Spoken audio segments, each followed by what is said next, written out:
Tonight, 43% of the nation's baby formula is out of stock. Among the causes for this shortage, inflation, supply chain shortages, and product recalls. Stores are limiting how much formula families can buy. And tonight, the White House is promising changes to alleviate the pressure, including more flexibility for low-income families to access formula and launching a new website aimed at answering parents' questions. But a lot of families are already in panic mode tonight. They're going online to find alternative solutions. So tonight, our Lauren Kostick talked with a local doctor warning against certain so-called formula replacements. As the baby formula shortage continues to get worse, many parents are desperately searching for solutions. But experts warn not everything you read online is a good idea. Our biggest recommendation would be to go to reputable sources. So we asked Mary Reher with the IU Health Milk Lab what parents should do if their local store is all out. First, she said it's important not to replace formula with other milk substitutes or add more water than recommended. Providing inadequate nutrition, vitamins and minerals, and that could impact growth and development.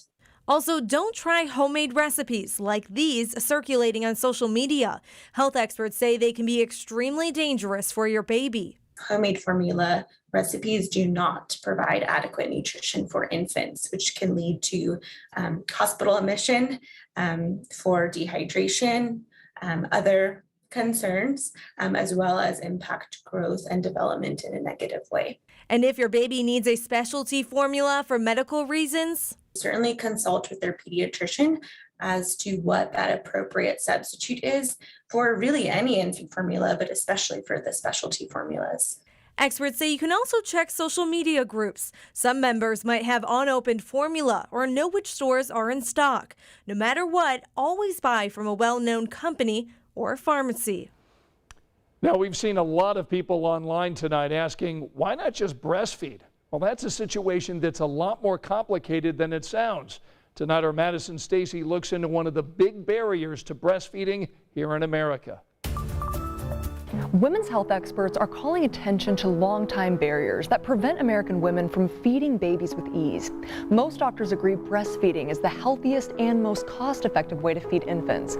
But breastfeeding rates among American women remain the third lowest in the world as of 2018. That's because experts say the U.S. lacks structure that supports women who want to breastfeed.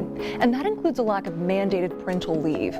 Most experts recommend breastfeeding babies for about 6 months and continuing that process for a year.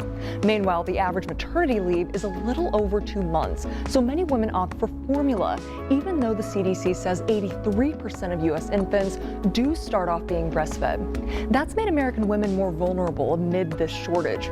Now, this is one of many issues 13 News looked into today, and we consulted with local and national health experts about this problem. We have much more on this issue at WTHR.com. And tonight, U.S. leaders are still looking for solutions to this shortage and demanding answers from the 4 leading companies that control 90% of formula manufacturing.